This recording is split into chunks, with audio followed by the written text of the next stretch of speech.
Assalamualaikum warahmatullahi wabarakatuh. Semoga kita semua diberikan keberkahan dalam hidup. Amin ya rabbal alamin. Lelaki yang ingin menjadi Abu Nawas. Di sebuah sudut pasar Baghdad yang ramai, hiduplah seorang tukang roti bernama Abdul. Hari-harinya dihabiskan dengan mengulen adonan, memegang roti dan melayani pembeli. Namun di dalam hatinya terpendam sebuah hasrat yang aneh. Ia ingin menjadi seperti Abu Nawas. Bagi Abdul, Abu Nawas bukanlah sekadar penyair atau tokoh kocak, melainkan lambang kecerdasan dan akal bulus yang tak tertandingi. Ia merasa hidupnya yang monoton sebagai tukang roti terlalu membosankan dan ingin merasakan sensasi menjadi pusat perhatian layaknya Abu Nawas. Suatu sore, Abdul memberanikan diri. Ia menutup tokonya lebih awal dan pergi mencari Abu Nawas yang terkenal sering berada di kedai kopi dekat Istana Khalifah. Dengan langkah penuh keyakinan, ia melihat sosok yang dicarinya sedang duduk santai sambil menyeruput kopi. Abdul segera mendekat dengan suara bergetar, memperkenalkan dirinya sebagai penggemar berat yang ingin menimba ilmu. "Wahai Abu Nawas yang mulia," ucapnya, "aku ingin belajar darimu. Bagaimana caranya agar aku bisa menjadi secerdas dan sepopuler dirimu?" Abu Nawas menoleh, matanya berbinar licik. Ia melihat Abdul dari ujung kepala hingga ujung kaki, lalu tersenyum simpul. "Oh, jadi kau ingin menjadi Abu Nawas? Itu mudah," jawabnya santai. Membuat Abdul tersenyum lebar. "Syaratnya hanya satu. Kau harus bisa menipu 3 orang pedagang paling pelit di pasar ini dan membuat mereka memberimu barang-barang berharga secara cuma-cuma." Abu Nawas sengaja memilih tugas yang terdengar mustahil, ingin melihat seberapa jauh ambisi Abdul bisa membawanya. Meskipun terdengar sulit, Abdul menerima tantangan itu tanpa ragu. Ia merasa ini adalah langkah pertama menuju kehidupan baru yang gemerlap. Ia tak menyadari bahwa Abu Nawas tidak serius sama sekali. Sebaliknya, Abu Nawas hanya ingin mengolok-oloknya. Dalam hati, Abu Nawas tertawa geli membayangkan bagaimana nasib Abdul yang polos ini nantinya. "Datanglah padaku lagi besok sore," pesan Abu Nawas, "dan ceritakan padaku bagaimana hasilnya. Aku akan menunggumu." Malam itu, Abdul tidak bisa tidur. Pikirannya dipenuhi dengan berbagai cara untuk menipu para pedagang pelit. Ia membuat sebuah rencana yang menurutnya sangat cerdik.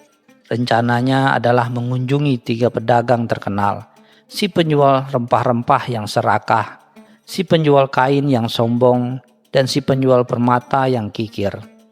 Ia akan menggunakan akal bulus yang ia pelajari dari cerita-cerita Abu Nawas, berharap keberuntungan memihaknya.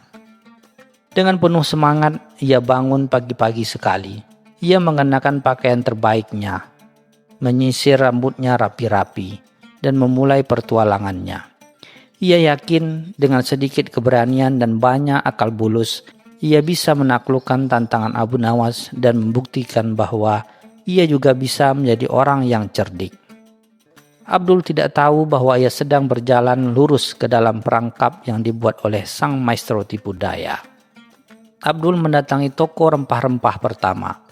Pemiliknya seorang pria gemuk bernama Syekh Qasim, terkenal karena kebiasaannya menimbang rempah dengan tangan kosong agar bebannya selalu berkurang. Abdul datang dengan wajah serius dan berkata, "Syekh, kudengar rempah-rempahmu adalah yang terbaik, tapi aku punya permintaan khusus." Syekh Qasim membusungkan dada bangga, siap mendengarkan. Abdul kemudian menjelaskan bahwa ia sedang mencari rempah-rempah langka untuk membuat ramuan penghilang kebodohan yang jika berhasil bisa membuat seseorang secerdas Abu Nawas. Tapi lanjut Abdul, ramuan ini hanya akan berhasil jika rempahnya diberikan secara cuma-cuma, sebagai tanda keikhlasan. Syekh Qasim terbahak-bahak mendengar permintaan itu. "Wahai anak muda, kau ini lucu sekali. Jangan-jangan kau yang paling butuh ramuan itu." Alih-alih memberikan rempah, Syekh Qasim malah memberikannya segenggam lada busuk gratis dan menyuruhnya pergi. Abdul pulang dengan wajah merah padam, matanya perih karena terkena bubuk lada. Tidak patah semangat, Abdul melanjutkan perjalanannya ke toko kain. Pemiliknya adalah seorang wanita cantik, Aliyah, yang terkenal sangat perhitungan. Abdul dengan percaya diri mulai bercerita. "Nona Aliyah, aku telah bermimpi. Dalam mimpiku ada seorang malaikat yang mengatakan bahwa kau harus memberiku kain sutra terbaikmu secara cuma-cuma sebagai tanda keberuntungan." Aliyah menyimak cerita Abdul dengan seksama. Senyum misterius terukir di wajahnya. Ternyata Aliyah sudah tahu tentang Abdul dari Syekh Qasim. Dia kemudian berkata, "Wahai pemuda, aku akan memberimu kain sutra ini, tetapi dengan satu syarat. Kau harus bisa menebak warna sutra yang ada di dalam kotak ini," sambil menunjukkan sebuah kotak kayu. Aliyah berkata, "Sutranya berwarna merah muda atau biru?" Abdul berpikir sejenak, lalu dengan mantap menjawab, "Merah muda." Aliyah pun membuka kotaknya, isinya kosong. "Ah, ternyata bukan merah muda," kata Aliyah sambil tersenyum. Abdul hanya bisa tertegun melihat kecerdikan Aliyah yang tak terduga. Abdul kini merasa putus asa. Dengan sisa-sisa keberaniannya, ia mendatangi si penjual permata yang kikir, Tuan Bakir. Ia mencoba trik terakhirnya. "Tuan Bakir," katanya, "aku adalah utusan dari Khalifah. Beliau meminta permata terindahmu, tetapi beliau ingin melihat apakah hatimu cukup mulia untuk memberikannya secara cuma-cuma." Bakir terkejut, namun ia segera menyadari bahwa pemuda di depannya ini adalah orang yang sedang dicari oleh para pedagang yang sudah lebih dahulu menjadi korban. Bakir pura-pura terkejut dan berkata, "Wahai pemuda, aku merasa tersanjung, tapi aku akan memberimu permata yang lebih istimewa." Dengan cepat ia mengeluarkan sebuah kotak dan menyerahkannya kepada Abdul. Permata itu adalah permata keberuntungan. "Jika kau memakainya, kau akan selalu beruntung." Abdul dengan gembira menerima kotak itu. Namun ketika ia membukanya, ia hanya menemukan sebuah batu biasa yang dicat berkilau. Abdul tahu ia telah dipermainkan. Ia pulang ke rumahnya dengan hati yang hancur. Keesokan harinya, dengan langkah gontai, Abdul kembali menemui Abu Nawas di kedai kopi. Wajahnya yang kemarin penuh semangat kini terlihat layu dan putus asa. "Abu Nawas yang mulia," katanya dengan suara lirih, "aku telah gagal. Ketiga pedagang itu terlalu cerdik dan aku justru menjadi bahan tertawaan mereka." Ia menceritakan semua kejadian, mulai dari lada busuk, kain kosong, hingga permata palsu yang diberikan kepadanya. Abu Nawas mendengarkan dengan seksama, sesekali menahan tawa. Setelah Abdul selesai bercerita, Abu Nawas menepuk pundaknya. "Kau tahu Abdul," katanya, "kau sudah berusaha dengan baik. Tapi ada satu hal yang kau lupakan. Menjadi Abu Nawas bukanlah tentang meniru trik dan tipu muslihat. Menjadi Abu Nawas adalah tentang kecerdikan, kejelian, dan yang paling penting mengenali siapa dirimu." Abu Nawas kemudian menjelaskan, kecerdikan itu seperti pisau. Ia bisa digunakan untuk memotong roti, tetapi juga bisa melukai. Aku menggunakan kecerdikanku untuk hal-hal yang lucu, untuk menghibur, dan terkadang untuk menjindir para penguasa yang sombong. Aku tidak menggunakan kecerdikanku untuk menipu orang lain demi keuntungan pribadi. Itulah perbedaan kita. Abu Nawas tersenyum. Kau terlalu sibuk mencoba menjadi orang lain sampai kau lupa kelebihanmu sendiri. Abu Nawas melanjutkan, "Kau adalah seorang tukang roti, Abdul. Kau memiliki keahlian yang luar biasa, membuat roti yang lezat dan menjadi sumber kebahagiaan bagi banyak orang. Itu adalah hal yang mulia. Kau tidak perlu menjadi orang lain untuk merasa berharga. Jadilah Abdul yang terbaik, bukan Abu Nawas yang kedua." Mendengar perkataan Abu Nawas, mata Abdul berkaca-kaca. Ia menyadari kesalahannya. Ia telah terlalu sibuk mengejar bayangan orang lain sampai melupakan siapa dirinya sebenarnya. Ia menyadari bahwa menjadi tukang roti yang jujur dan baik hati jauh lebih berharga daripada menjadi Abu Nawas yang cerdik namun menipu. Ia berterima kasih kepada Abu Nawas dan berjanji akan kembali ke tokonya. Sejak hari itu, Abdul kembali menjadi tukang roti yang penuh semangat. Roti buatannya menjadi lebih lezat dari sebelumnya, karena ia membuatnya dengan hati yang tulus. Ia tidak lagi berusaha menjadi orang lain, melainkan menjadi dirinya sendiri. Abdul si tukang roti yang kini punya satu cerita lucu untuk diceritakan. Dan di sudut pasar Baghdad, Abu Nawas sering terlihat tersenyum saat melihat Abdul sibuk memegang roti.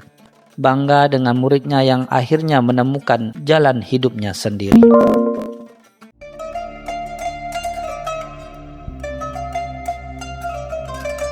Cerita selanjutnya.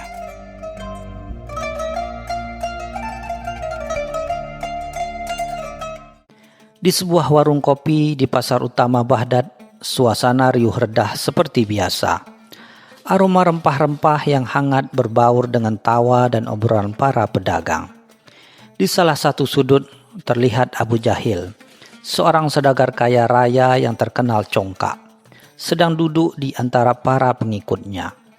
Ia mengenakan jubah sutra mahal dan cincin permata yang berkilauan, sengaja memamerkan kekayaannya.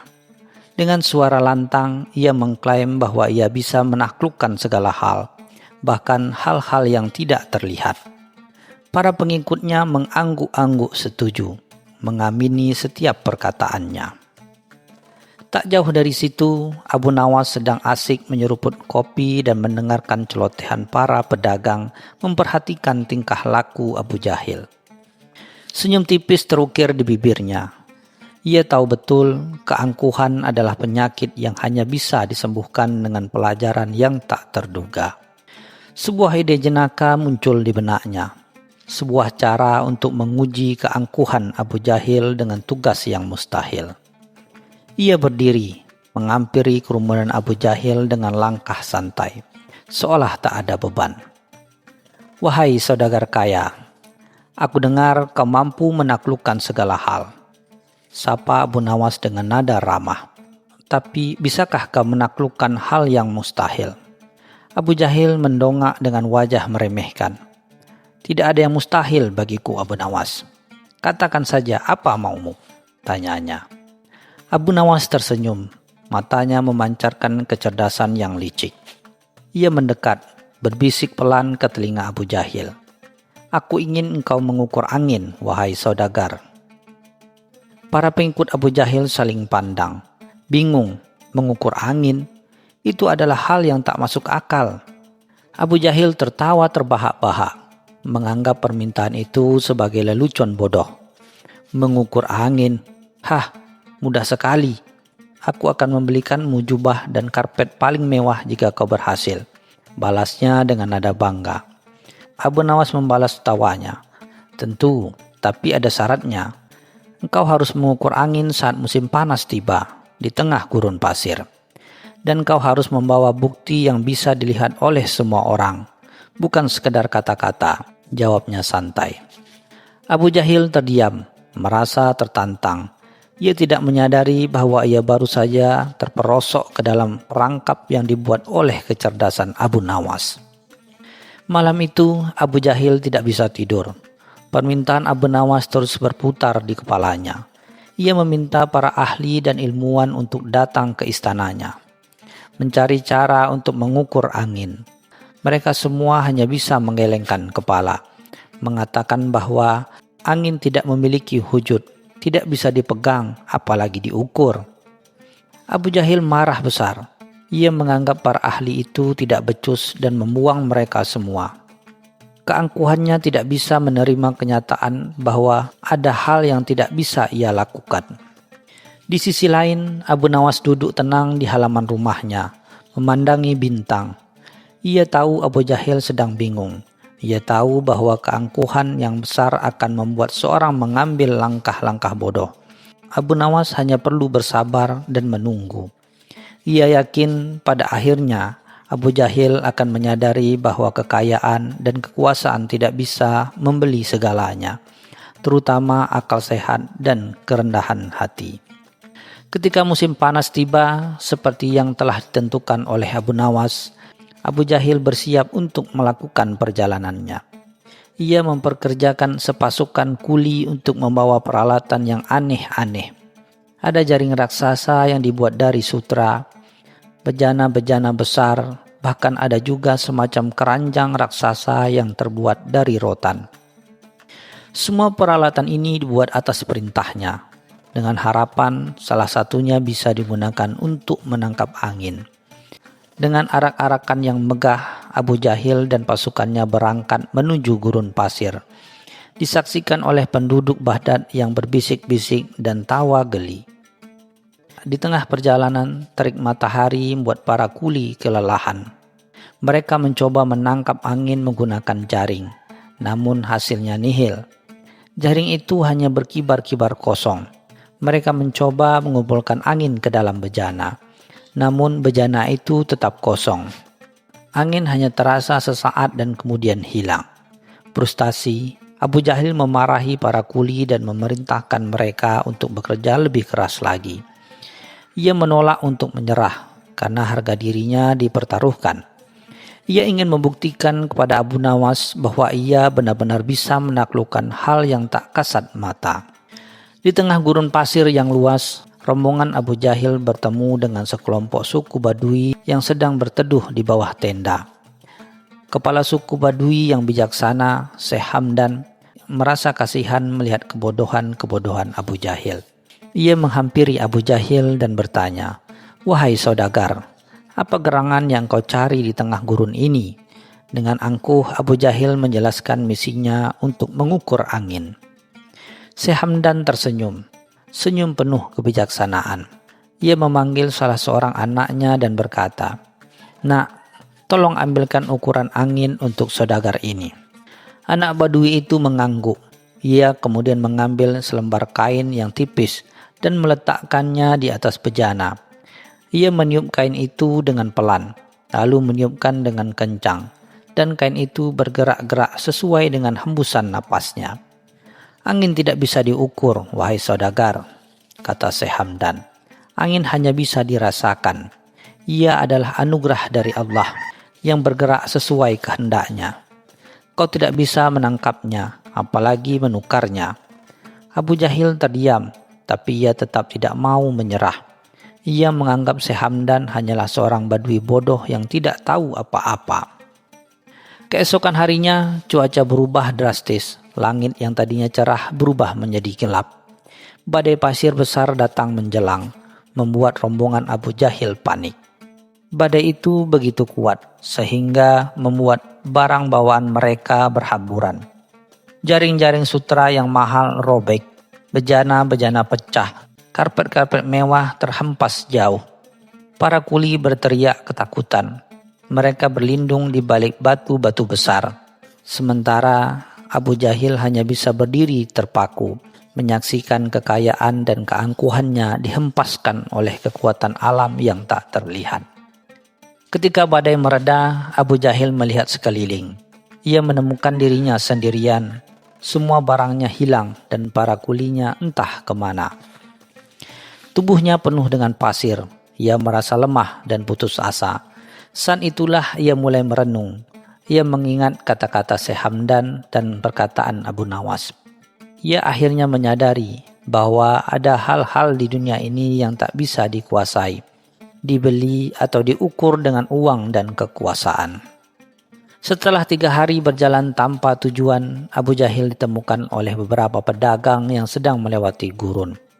Ia kembali ke Baghdad dalam keadaan yang memprihatinkan. Tanpa jubah sutra, tanpa cincin permata, dan tanpa pasukan kuli. Ia berjalan tertunduk malu dan merasa sangat bodoh. Penduduk Baghdad yang melihatnya terkejut. Namun mereka tidak menertawakannya. Mereka justru merasa kasihan. Melihat saudagar sombong itu kini menjadi begitu rendah hati. Sesampainya di warung kopi, tempat di mana tantangan itu dimulai, Abu Jahil melihat Abu Nawas sedang duduk tenang sambil menyeruput kopi. Ia menghampiri Abu Nawas dengan kepala tertunduk. "Abu Nawas," panggilnya dengan suara pelan. "Aku datang untuk mengakui kekalahanku. Aku tidak bisa mengukur angin. Engkau benar, kekuasaanku tidak bisa menguasai kekuatan alam." Abu Nawas tersenyum hangat, mengisyaratkan Abu Jahil untuk duduk. Abu Jahil menceritakan semua kejadian di gurun pasir, tentang betapa bodohnya ia mencoba menenangkan angin, dan bagaimana badai pasir menghancurkan semua keangkuhannya. "Aku telah kehilangan segalanya, Abu Nawas," ucapnya pilu. "Tapi aku mendapatkan sesuatu yang lebih berharga, sebuah pelajaran. Aku sadar ada hal-hal yang tidak bisa dibeli dengan kekayaan dan tidak bisa diukur dengan kekuasaan." Abu Nawas menepuk pundaknya dengan lembut. "Itulah yang ingin aku ajarkan padamu, wahai saudaraku. Keangkuhan adalah penjara dan kerendahan hati adalah kuncinya." Para penduduk yang berada di warung kopi mendengarkan percakapan mereka dengan seksama. Mereka kagum dengan kebijaksanaan Abu Nawas dan perubahan hati Abu Jahil. Abu Jahil kemudian berdiri dan dengan suara lantang ia meminta maaf kepada semua orang atas segala kesombongan di masa lalu. Ia bersumpah untuk menjadi orang yang lebih baik dan menggunakan kekayaan untuk membantu orang lain. Sejak hari itu, Abu Jahil menjadi orang yang berbeda.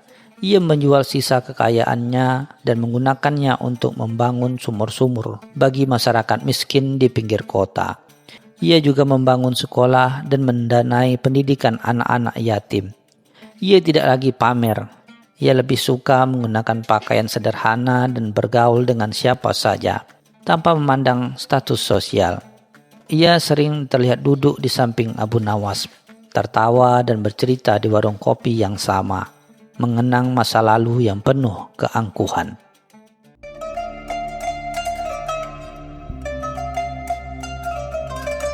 Cerita selanjutnya.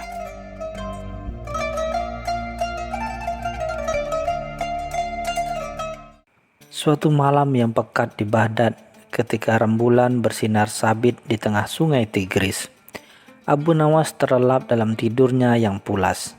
Ia bermimpi aneh, sungguh aneh.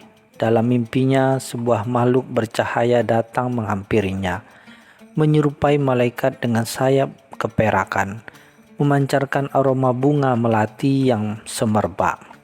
Malaikat itu dengan suara merdu bak seruling bambu berbisik, "Wahai Abu Nawas, engkau adalah hamba yang terpilih. Pintu surga terbuka lebar bagimu. Engkau diundang untuk merasakan kenikmatan abadi, bebas dari segala derita dunia." Abu Nawas yang biasanya cerdik merasa ada sesuatu yang ganjil. Ia tahu betul siapa dirinya, seorang tukang olok-olok, pembuat onar dan seringkali melanggar janji. Surga baginya itu terlalu mulia. Keesokan paginya Abu Nawas terbangun dengan dahi berkerut. Mimpi itu terus menghantuinya. Ia mendatangi seorang kawan lamanya, seorang tabib yang juga dikenal sebagai ahli tafsir mimpi, namun lebih sering menjadi pendengar keluh kesah Abu Nawas. Tanpa ragu, ia menceritakan mimpi anehnya itu dengan detail. Tabib itu mengangguk-angguk, sesekali tersenyum tipis. "Mungkin ini adalah pertanda baik, wahai Abu Nawas, bahwa kebaikanmu selama ini telah diakui di langit." Abu Nawas mendengus. "Kebaikan apa, wahai tabib? Apakah menipu pedagang atau mengerjai khalifah? Itu disebut kebaikan? Jika surga semudah itu didapat, maka semua orang akan berlomba-lomba berbuat jahat agar diundang ke sana." Kabar mimpi Abu Nawas sampai ke telinga Khalifah Harun ar-Rasyid yang bijaksana namun juga gemar bercanda. Khalifah merasa penasaran dan memanggil Abu Nawas ke istana. Dengan wajah serius, Khalifah berkata, "Wahai Abu Nawas, aku dengar mimpimu tentang surga. Ini adalah kabar baik, namun aku ingin memberimu sebuah tugas sebelum engkau pergi ke sana." Abu Nawas menatap Khalifah dengan curiga. Tugas apa wahai Paduka yang mulia? Apakah Paduka khawatir saya akan mengambil semua bidadari di surga sehingga tidak ada yang tersisa untuk Paduka? Khalifah tertawa geli. Bukan itu Abu Nawas. Aku ingin engkau membuat daftar semua orang yang menurutmu pantas masuk ke surga di Baghdad ini. Jika daftarmu itu tepat, maka engkau akan kuberi hadiah emas sekarung dan kebebasan untuk memilih tempat tinggal di surga. Abu Nawas pulang ke gubuknya dengan pikiran berkecamuk. Membuat daftar orang baik itu sama saja dengan mencari jarum di tumpukan jerami. Ia mengenal semua penduduk Baghdad, dari yang paling soleh hingga paling bejat. Bagaimana mungkin bisa menilai siapa yang pantas dan siapa yang tidak? Beberapa hari berlalu, Abu Nawas masih berkutat dengan daftarnya. Ia menulis nama seorang ulama terkemuka. Ia mencoretnya, menulis nama seorang pedagang dermawan, lalu menghapusnya. Semakin ia berpikir, semakin ia menyadari betapa sulitnya menilai kebaikan seseorang hanya dari penampilan atau reputasi. Untuk mencari inspirasi, Abu Nawas memutuskan untuk pergi ke pasar. Ia berjalan di antara keramaian, mengamati setiap gerak-gerik penduduk Baghdad. Di suatu sudut, ia melihat seorang pedagang kurma yang memberikan sedekah kepada pengemis dengan wajah ikhlas. Ini bisa jadi calon penghuni surga, gumamnya. Namun, tak jauh dari situ, ia melihat seorang juru timbang yang diam. Ia melihat seorang juru timbang yang diam-diam mengurangi berat dagangannya, sambil tersenyum manis kepada pembeli. Yang ini jelas calon penghuni neraka, pikir Abu Nawas. Semakin lama ia mengamati, semakin rumit daftarnya. Terlalu banyak kepalsuan dan kemunafikan yang ia temukan. Saat Abu Nawas sedang termenung di dekat kedai kopi, seorang kakek tua yang cacat kakinya datang menghampirinya. Kakek itu bukan pengemis, melainkan seorang pencerita ulung yang sering menghibur orang-orang di pasar dengan kisah-kisah hikmah. Wahai Abu Nawas, mengapa engkau terlihat murung? Apakah engkau sedang merencanakan sesuatu yang lucu lagi? Tanya kakek itu. Abu Nawas menceritakan tentang tugas dari Khalifah. Kakek tua itu tersenyum bijak. Wahai Abu Nawas, janganlah kau menghakimi siapapun. Setiap manusia memiliki kebaikan dan keburukan. Hanya Tuhan yang tahu isi hati mereka. Jika kau ingin masuk surga, cukuplah dengan berbuat baik sesuai kemampuanmu, tanpa mengharapkan balasan, apalagi menilai orang lain. Kata-kata kakek itu menusuk hati Abu Nawas. Akhirnya tiba hari di mana Abu Nawas harus menyerahkan daftarnya kepada Khalifah. Dengan langkah mantap ia menghadap Khalifah di singgasananya. Khalifah tersenyum menanti daftar panjang berisi nama-nama orang baik. Namun yang diserahkan Abu Nawas hanyalah selembar perkamen kosong. Khalifah terkejut. Apa ini Abu Nawas? Di mana daftarmu? Apakah kau tidak menemukan seorang pun yang pantas masuk surga di Baghdad ini? Abu Nawas membungkuk hormat. Ampun tuanku, justru karena saya tidak mau menghakimi siapapun. Bagaimana mungkin saya bisa menemukan siapa yang pantas masuk surga, sementara saya sendiri belum tentu pantas? Abu Nawas melanjutkan, jika saya menulis nama orang-orang yang saya anggap baik, bagaimana jika ternyata di hadapan Tuhan mereka tidak demikian? Dan jika saya tidak menulis nama mereka, bagaimana jika mereka sebenarnya lebih baik dari yang saya kira? Biarlah Tuhan saja yang memilih siapa yang masuk surga, tuanku. Hamba tidak ingin ikut campur. Khalifah terdiam sejenak. Lalu ia tertawa terbahak-bahak. Hahaha, Abu Nawas, kau memang cerdik. Kau telah memberiku pelajaran berharga bahwa menilai kebaikan seseorang adalah hak prerogatif Tuhan semesta. Khalifah sangat kagum dengan kebijaksanaan Abu Nawas yang tak terduga. Khalifah kemudian bertanya lagi, Jadi, wahai Abu Nawas, apakah ini berarti kau tidak ingin masuk surga? Abu Nawas tersenyum. Ampun tuanku, bukan tidak ingin, tapi saya punya alasan lain. Khalifah penasaran, apa itu? Abu Nawas menjawab dengan nada jenaka. Jika saya masuk surga, tuanku, siapa yang akan menghibur Paduka di dunia ini? Siapa yang akan membuat Paduka tertawa dengan ulah-ulah konyol saya? Lagi pula, saya khawatir jika saya masuk surga, di sana akan banyak orang yang baik dan saleh. Saya akan merasa kesepian dan tidak ada teman untuk bercanda. Khalifah kembali tertawa terpingkal-pingkal. Dasar Abu Nawas, ada-ada saja alasanmu. Khalifah pun memberikan hadiah emas sekarung kepada Abu Nawas atas kejujuran dan kecerdasannya. Abu Nawas menerima hadiah itu dengan senang hati. Sejak hari itu, Abu Nawas tidak lagi memikirkan surga. Baginya, kebahagiaan sejati adalah ketika ia bisa membuat orang lain tertawa, memberikan hiburan di tengah kerasnya hidup di Baghdad, dan menjalani hidup dengan caranya sendiri, tanpa terbebani oleh standar moral yang dibuat-buat. Ia percaya jika Tuhan memang menghendakinya masuk surga, itu akan terjadi tanpa harus memaksakan diri atau menghakimi orang lain. Dan ia, Abu Nawas, si jenaka dari Baghdad, akan selalu memilih untuk menjalani hidup dengan penuh tawa di dunia.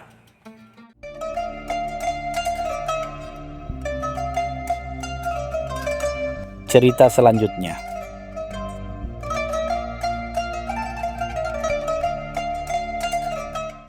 Pagi itu, Baghdad diselimuti mendung tebal yang tak biasa.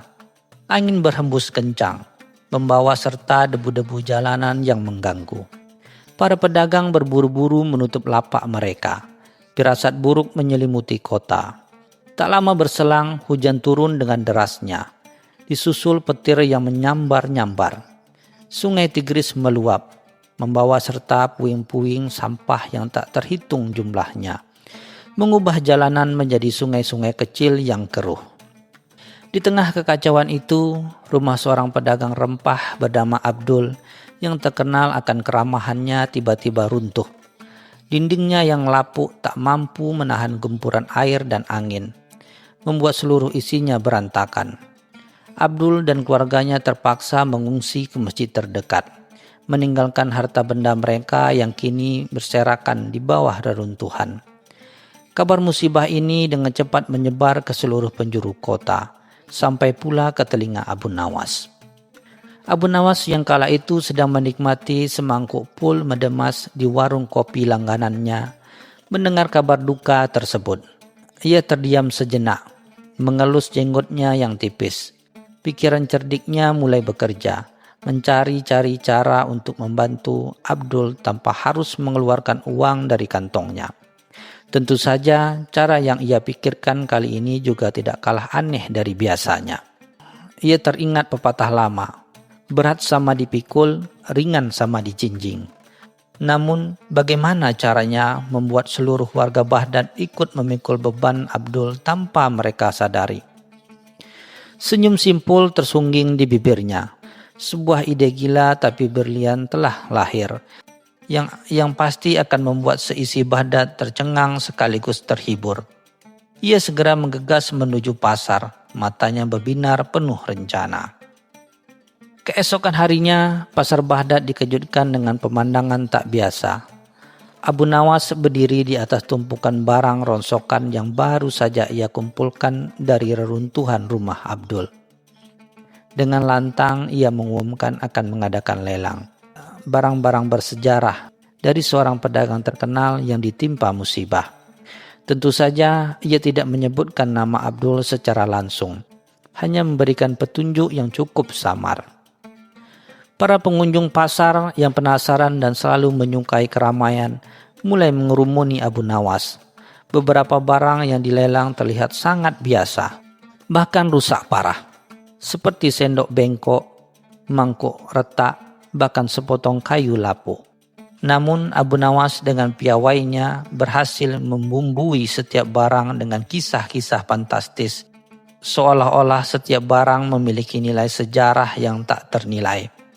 Pembeli pun berdatangan, terbius oleh cerita Abu Nawas yang memukau. "Perhatikan baik-baik sendok bengkok ini," seru Abu Nawas.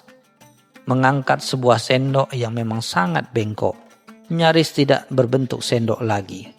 Sendok ini, saudara-saudaraku, adalah sendok yang pernah digunakan oleh seorang koki istana untuk membuat hidangan kesukaan Khalifah Harun ar-Rasyid. Konon, setiap kali sendok ini digunakan, hidangan tersebut selalu menghasilkan citra rasa yang tak tertandingi. Siapa yang mau memiliki warisan kuliner ini? Para penawar mulai berebut, tergiur oleh cerita Abu Nawas yang penuh imajinasi. Seorang pedagang kaya raya yang memang selalu ingin tampil berbeda, akhirnya berhasil memenangkan sendok bengkok ini dengan harga yang fantastis. Ia pulang dengan bangga, membayangkan dirinya akan menjadi koki paling hebat di Baghdad hanya dengan sendok bengkok tersebut.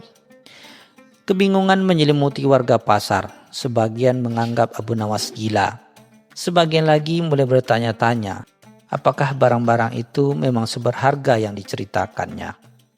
Tidak berhenti di situ, Abu Nawas kemudian mengangkat sebuah mangkuk keramik yang retak di beberapa bagian.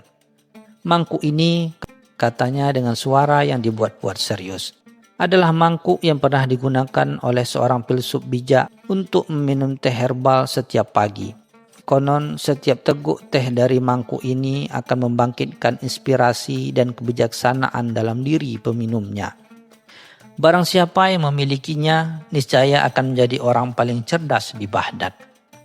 Seorang ulama terkemuka yang memang haus akan ilmu terpikat oleh janji Abu Nawas.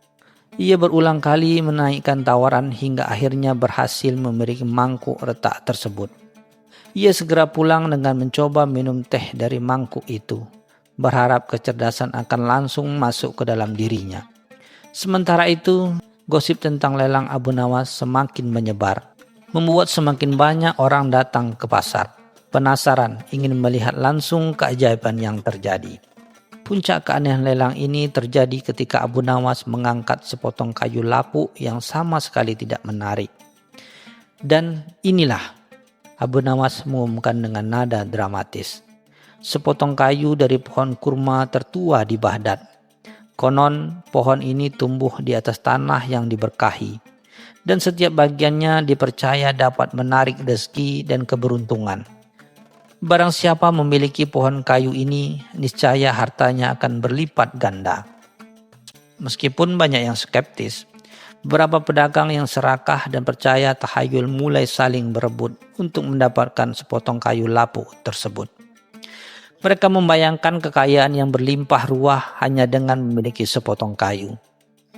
Lelang berakhir dengan sukses besar, dan Abu Nawas tersenyum puas melihat tumpukan dinar di hadapannya. Para pembeli pulang dengan barang ronsokan bersejarah mereka. Sementara Abdul yang menyaksikan lelang dari kejauhan hanya bisa menggelengkan kepala. Tak habis pikir dengan tingkah laku Abu Nawas. Setelah lelang usai, Abu Nawas segera membawa hasil lelang yang cukup besar itu ke hadapan Abdul. "Abdul, sahabatku," kata Abu Nawas sambil senyum lebar. "Ini adalah rezeki tak terduga yang telah Allah berikan kepadamu melalui tangan hamba yang hina ini." Abdul tercengang melihat tumpukan dinar di hadapannya. Ia tidak tahu dari mana uang itu berasal, mengingat Abu Nawas tidak memiliki pekerjaan yang tetap. Abu Nawas kemudian menjelaskan dengan detail bagaimana ia mengadakan lelang barang-barang yang bersejarah dari reruntuhan rumah Abdul. Abdul yang tadinya bingung kini tertawa terbahak-bahak mendengar cerita Abu Nawas. Ia tidak menyangka bahwa barang-barang rongsokan miliknya bisa laku dengan harga setinggi itu. Kebahagiaan dan rasa syukur meliputi hati Abdul. Ia berulang kali mengucapkan terima kasih kepada Abu Nawas. Kabar tentang lelang barang rongsokan Abu Nawas dan kebenaran di baliknya segera menyebar ke seluruh Baghdad. Para pembeli yang tadinya bangga dengan barang sejarah, mereka kini merasa malu sekaligus kagum dengan kecerdikan Abu Nawas. Mereka akhirnya menyadari bahwa mereka telah dibodohi. Tetapi di sisi lain, mereka juga merasa senang karena tanpa sadar telah membantu Abdul yang sedang kesusahan. Abu Nawas dengan gaya khasnya menjelaskan bahwa ini adalah wujud nyata dari pepatah, berat sama dipikul, ringan sama dijinjing. Meskipun mereka tidak secara langsung memikul beban Abdul, mereka telah meringankan bebannya dengan sukarela. Ia juga menambahkan, terkadang hikmah datang dengan cara yang tidak terduga, bahkan dari sepotong kayu lapuk sekalipun. Yang penting adalah niat baik dan kebersamaan. Dari kejadian itu, seluruh penduduk Baghdad belajar sebuah pelajaran berharga, bahwa kebaikan bisa datang dari mana saja, bahkan dari sebuah lelang barang ronsokan yang aneh. Mereka juga belajar bahwa menolong sesama adalah kewajiban, dan tidak harus selalu dengan cara yang konvensional. Sementara tolong-menolong semakin menguat di antara mereka, membuat Baghdad menjadi kota yang lebih hangat dan harmonis.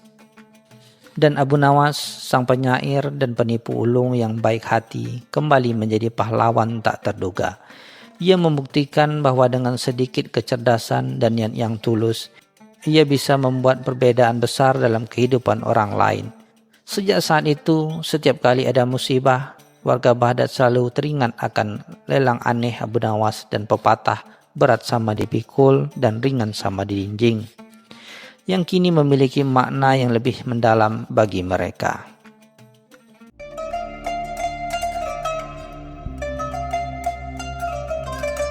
Cerita selanjutnya.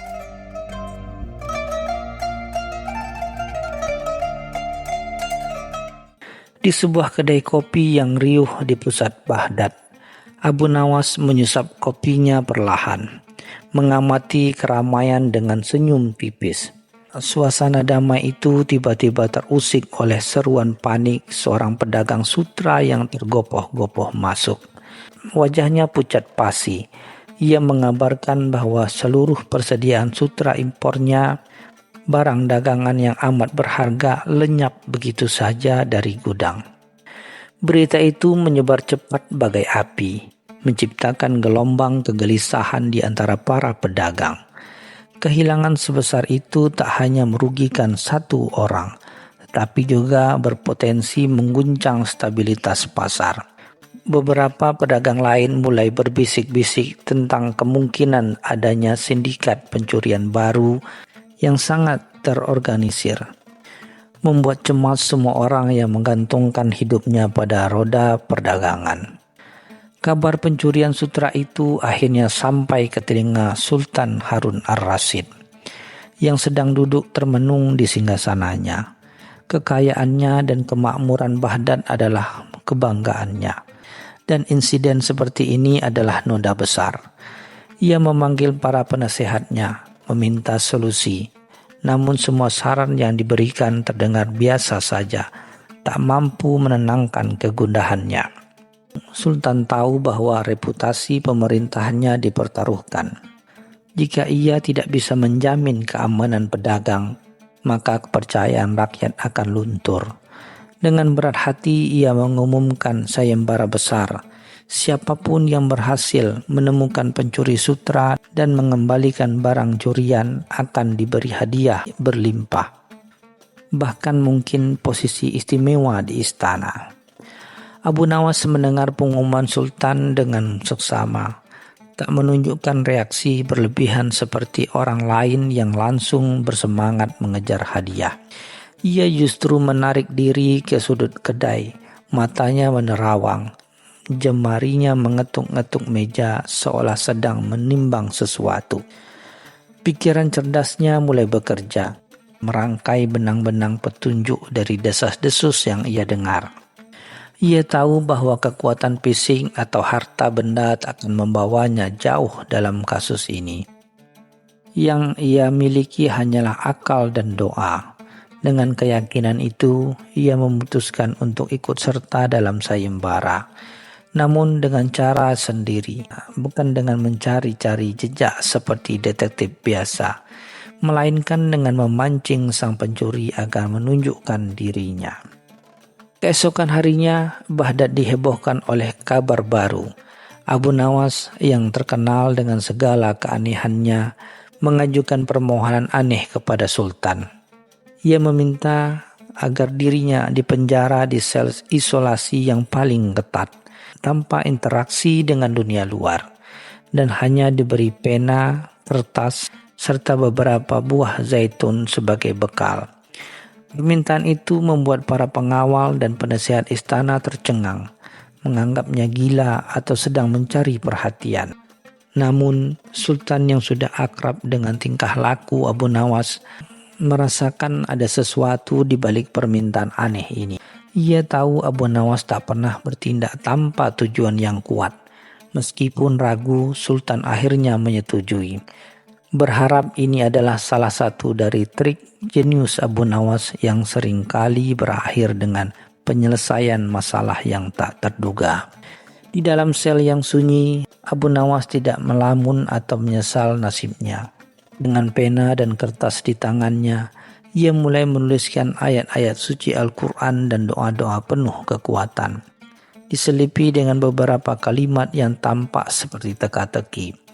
Ia menulis tanpa henti, menemukan lembaran-lembaran kertas dengan tulisan-tulisan indah dan misterius.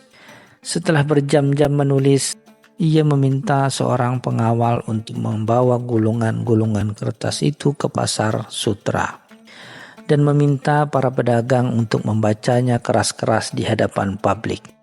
Ia menyebut tulisan-tulisan itu sebagai ayat-ayat menyingkap kebenaran, meyakinkan bahwa siapapun yang membaca atau mendengarkannya akan menemukan kejujuran di dalam hatinya. Ketika gulungan-gulungan kertas Abu Nawas dibacakan di pasar, reaksi yang muncul sungguh beragam. Para pedagang yang jujur merasakan ketenangan, sementara beberapa orang terlihat gelisah, mencuri pandang satu sama lain. Di antara kerumunan ada sekelompok orang yang wajahnya mulai memucat. Keringat dingin membasahi dahi mereka. Mereka adalah sindikat pencuri sutra. Teks-teks yang tertulis Abu Nawas bukan sekadar doa biasa. Di dalamnya ia menyisipkan gambaran detail tentang bagaimana sutra itu dicuri dan kutukan-kutukan yang diperuntukkan bagi para pencuri jika mereka tidak mengembalikan barang curian. Ini bukan kutukan sungguhan, melainkan sugesti psikologis yang kuat, dirancang untuk menakut-nakuti dan memecah belah persatuan para pencuri. Malam harinya, tuan sindikat pencuri itu tidak bisa tidur. Kata-kata dari gulungan kertas Abu Nawas telah mengiang-iang di telinganya. Ia teringat detail-detail yang disebutkan Abu Nawas, yang hanya diketahui oleh dirinya dan komplotannya. Kecemasan memuncak saat ia membayangkan satu persatu anggotanya terjangkit penyakit aneh atau ditimpa musibah, persis seperti yang Abu Nawas tuliskan. Ketakutan akan kutukan walaupun hanya sugesti mulai mengikis keyakinannya. Ia melihat gelagat cemas pada anak buahnya yang juga terpengaruh oleh kata-kata Abu Nawas. Perpecahan mulai terasa di antara mereka. Masing-masing mulai saling curiga dan menyalahkan. Bahkan ada yang sudah berniat untuk menyerahkan diri demi menghindari malapetaka. Tak sanggup menahan beban ketakutan dan perpecahan. Pada pagi buta, ketua sindikat pencuri itu bersama beberapa anggotanya muncul di gerbang istana. Mereka membawa kembali sebagian besar sutra yang dicuri. Wajah mereka menunduk penuh penyesalan.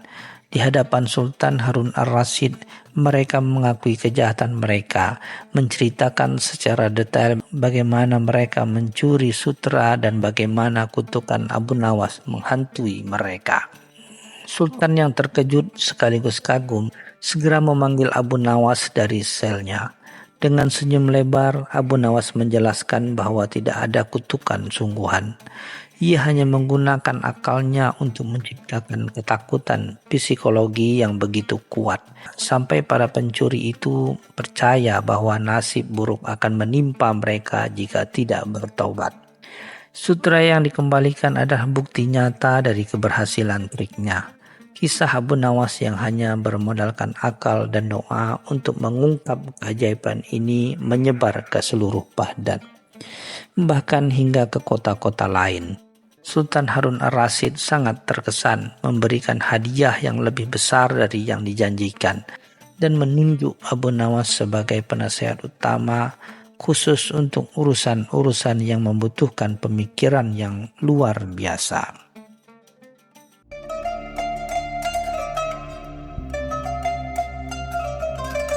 Cerita selanjutnya.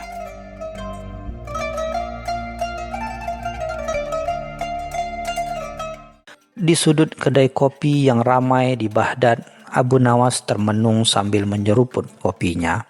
Matanya tertuju pada dua sosok yang duduk tak jauh darinya, Abu Jahil dan Abu Bakhil. Keduanya terkenal seantero Baghdad, bukan karena kebaikan hati, melainkan karena tabiat buruk mereka. Abu Jahil dengan kebodohannya yang tak tertandingi, selalu merasa paling tahu dan merendahkan orang lain. Sementara Abu Bakhil, si pelit yang tak pernah mau mengeluarkan sepeser pun untuk siapapun, bahkan untuk dirinya sendiri. Sudah lama Abu Nawas geram melihat tingkah pola kedua orang itu yang kerap merugikan masyarakat sekitar. Namun tak ada yang berani menentang mereka secara langsung. Hari itu sebuah ide licik mulai bersemi di benak sang pujangga. Ia tersenyum tipis, merencanakan sesuatu yang pasti akan membuat kedua orang sombong dan pelit itu merasakan akibat dari perbuatan mereka. Abu Nawas kemudian memesan sepotong roti kering. Roti yang biasa hanya dimakan oleh orang fakir miskin karena harganya yang sangat murah dan rasanya yang hambar. Ia meletakkan roti itu di meja kecilnya, seolah-olah ia sedang menikmati hidangan mewah. Sesekali ia melirik ke arah Abu Jahil dan Abu Bakhil yang sedang terlibat perdebatan sengit tentang siapa yang paling pintar dan siapa yang paling kaya. Betapa lezatnya roti ini, gumam Abu Nawas cukup keras sehingga terdengar oleh kedua orang itu. Ia sengaja mengunyah dengan suara keras, seolah-olah setiap gigitannya adalah sebuah kenikmatan surgawi. Abu Jahil dan Abu Bakhil yang mendengar celotehan Abu Nawas menoleh dengan pandangan meremehkan. Mereka merasa jijik melihat Abu Nawas yang menurut mereka hanya seorang pengangguran tak berguna.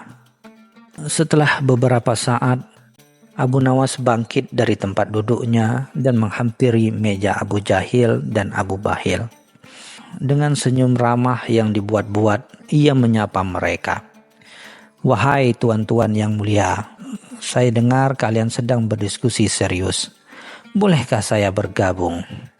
Abu Jahil dan Abu Bakhil saling pandang, sedikit terkejut dengan keberanian Abu Nawas. Biasanya orang-orang akan menjauhi mereka. "Untuk apa? Apa urusanmu?" tanya Abu Jahil dengan nada meremehkan.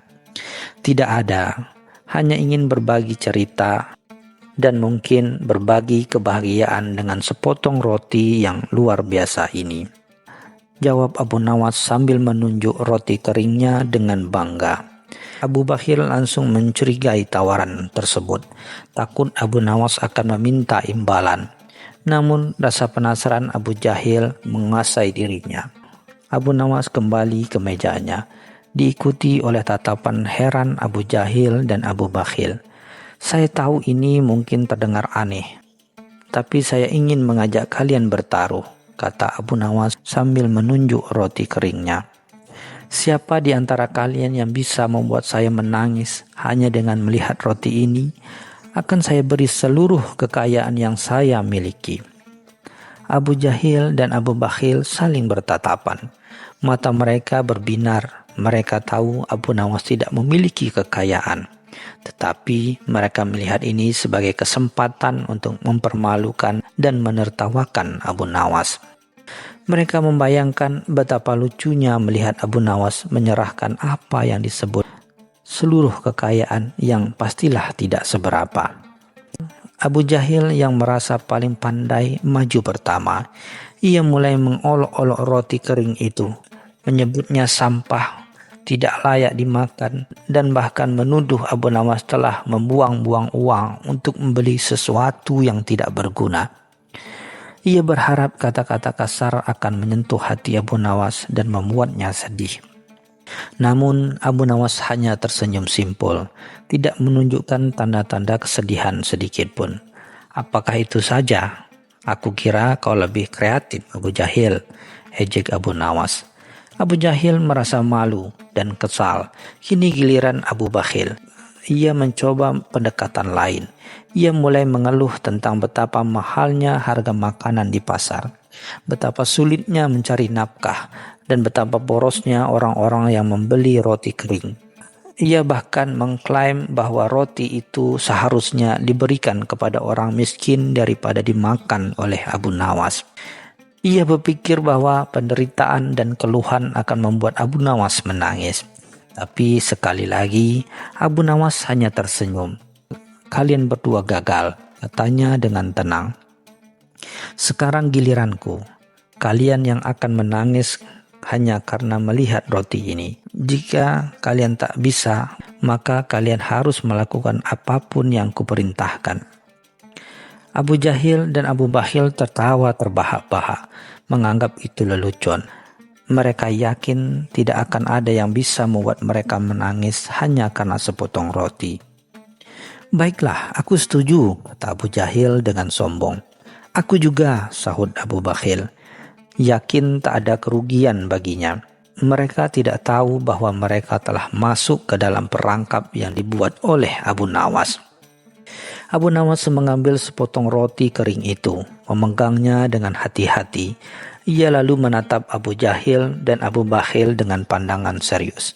"Wahai tuan-tuan, pernahkah kalian merasakan kelaparan yang begitu hebat hingga sepotong roti kering ini terasa seperti harta karun yang paling berharga?" Tanyanya dengan suara pelan namun penuh makna. Abu Jahil dan Abu Bakhil terdiam. Mereka yang selama ini hidup dalam kemewahan dan tidak pernah kekurangan, mendadak merasa terdesak oleh pertanyaan itu. Mereka mencoba mengingat, namun tidak ada satupun pengalaman kelaparan yang pernah mereka alami. Bahkan mereka tidak pernah peduli dengan kelaparan orang lain. "Bayangkan," lanjut Abu Nawas, "seorang ibu miskin yang seharian bekerja keras namun tak punya apa-apa untuk memberi makan anak-anaknya yang kelaparan. Bayangkan air mata anak-anak yang menahan lapar dan betapa berharganya sepotong roti kering ini bagi mereka." Abu Nawas melanjutkan ceritanya. Ia berbicara tentang penderitaan orang-orang miskin di Baghdad, tentang anak-anak yatim piatu yang mencari makanan di tempat sampah, dan tentang para janda yang tidak memiliki apa-apa selain harapan. Abu Jahil dan Abu Bakhil mulai merasa tidak nyaman. Kata-kata Abu Nawas menembus pertahanan kesombongan dan kekikiran mereka. Mereka tidak bisa membantah kenyataan pahit yang disampaikan Abu Nawas. Karena penderitaan itu memang nyata di sekitar mereka. Hanya saja selama ini mereka memilih untuk tutup mata. Tiba-tiba air mata mulai mengalir di pipi Abu Jahil. Ia teringat betapa seringnya ia membuang makanan, betapa seringnya ia meremehkan orang miskin. Abu Bakhil pun tak bisa menahan diri. Ia mulai terisak, teringat betapa pelitnya ia selama ini, betapa seringnya ia menolak untuk membantu sesama, padahal ia memiliki harta berlimpah. Mereka menangis, bukan karena roti itu sendiri, melainkan karena rasa bersalah dan penyesalan yang mendalam atas perbuatan mereka. Abu Nawas tersenyum puas. "Kalian telah menangis," katanya lembut. "Janji adalah janji. Mulai hari ini, gunakan sebagian harta dan kepandaian kalian untuk membantu mereka yang membutuhkan. Buktikan bahwa kalian bisa menjadi manusia yang lebih baik." Sejak hari itu, Abu Jahil dan Abu Bakhil memang menjadi sedikit lebih dermawan dan tidak lagi begitu sombong, meskipun sesekali sifat lama mereka masih muncul. Namun setidaknya sepotong roti kering telah membuka mata hati mereka. berkat kecerdikan Abu Nawas.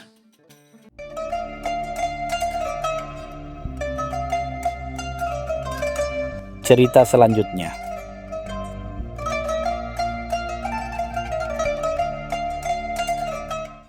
Di tengah hiruk-pikuk pasar Baghdad yang berjejer buah-buah ranum, rempah-rempah eksotis, dan aneka dagangan, Abu Nawas duduk santai di bangku kayu dekat kios kurma. Sesekali ia mengipasi dirinya dengan kipas daun lontar. Matanya lincah mengamati geliat pasar yang tak pernah sepi. Seorang pedagang apel yang baru saja melayani pembeli melihat Abu Nawas dengan tampak adem ayem, menghampirinya dengan senyum ramah. "Abu Nawas, hari ini kulihat kau tak memborong apapun. Bukankah istri dan anak-anakmu memerlukan buah-buahan segar ini?" tanya pedagang itu sambil menunjuk keranjang apelnya yang merah merona. Abu Nawas hanya tersenyum tipis. Matanya melirik ke arah tumpukan apel, namun tak ada hasrat untuk membeli terpancar di sana. Tak jauh dari situ, seorang pedagang kain sutra mewah sedang sibuk menjelaskan keunggulan kainnya kepada seorang saudagar kaya. Kain-kain ini dengan warna-warni memukau berkibar-kibar terterpa angin, memancarkan kemewahan yang sulit ditolak. Para wanita kaya berkerumunan, menawar harga dengan riang. Seolah-olah semakin banyak kain yang mereka miliki, semakin lengkaplah kebahagiaan mereka.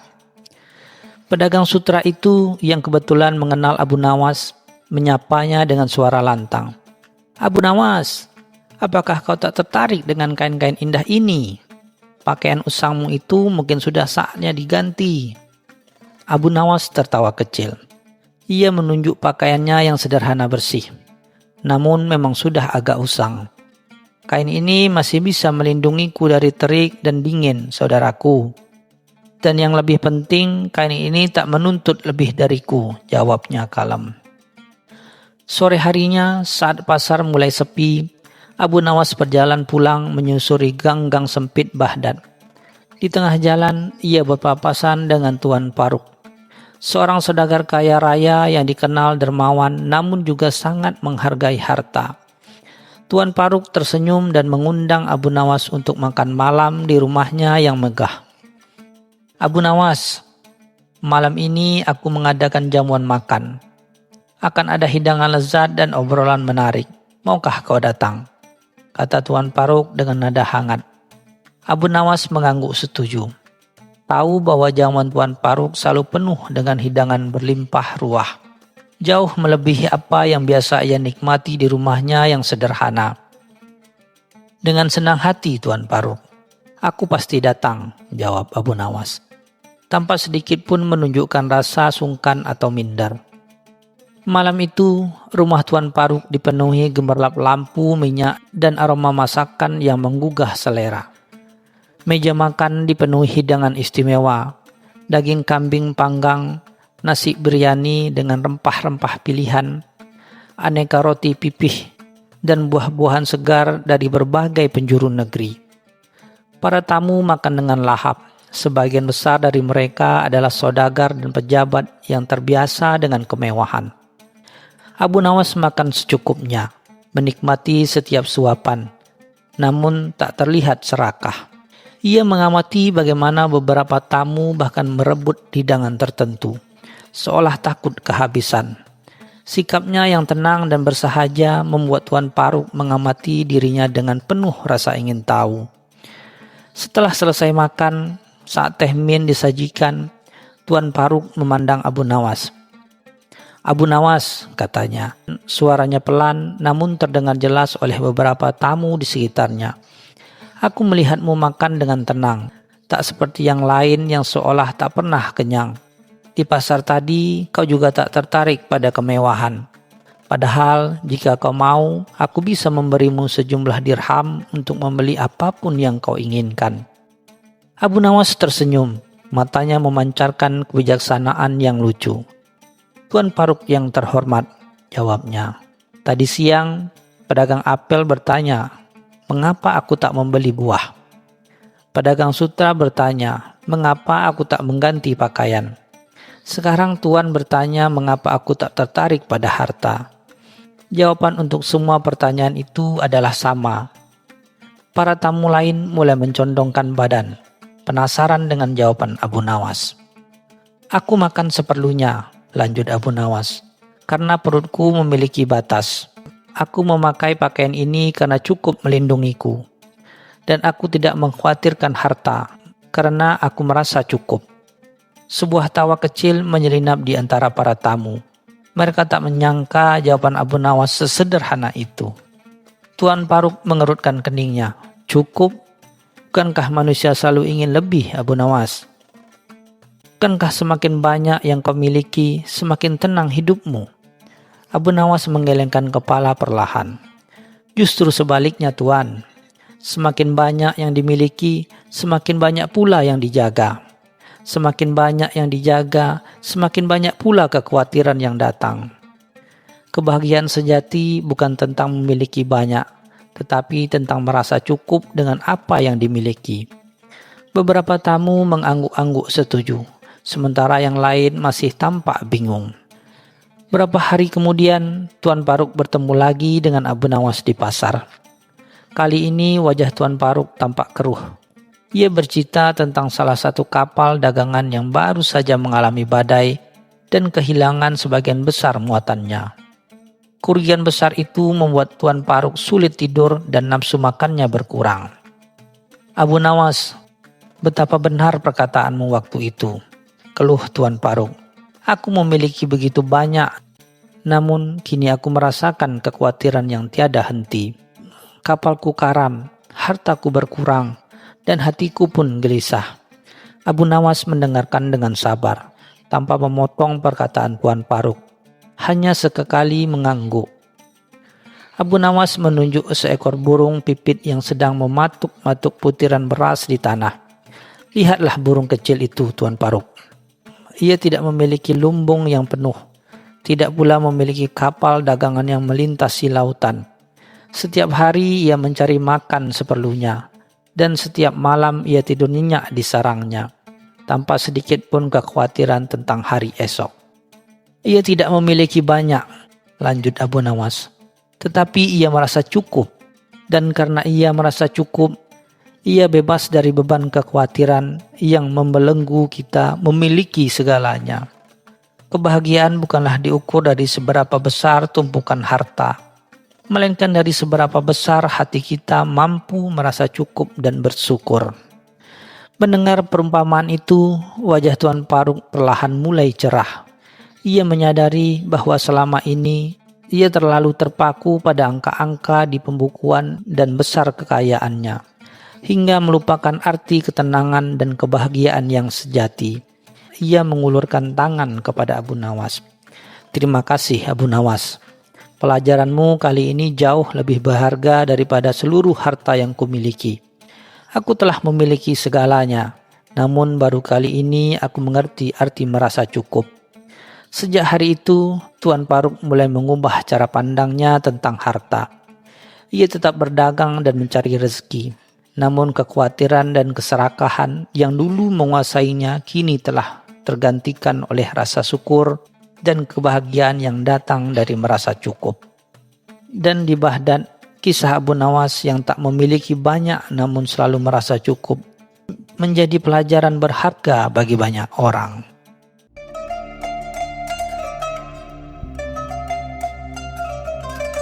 Cerita selanjutnya.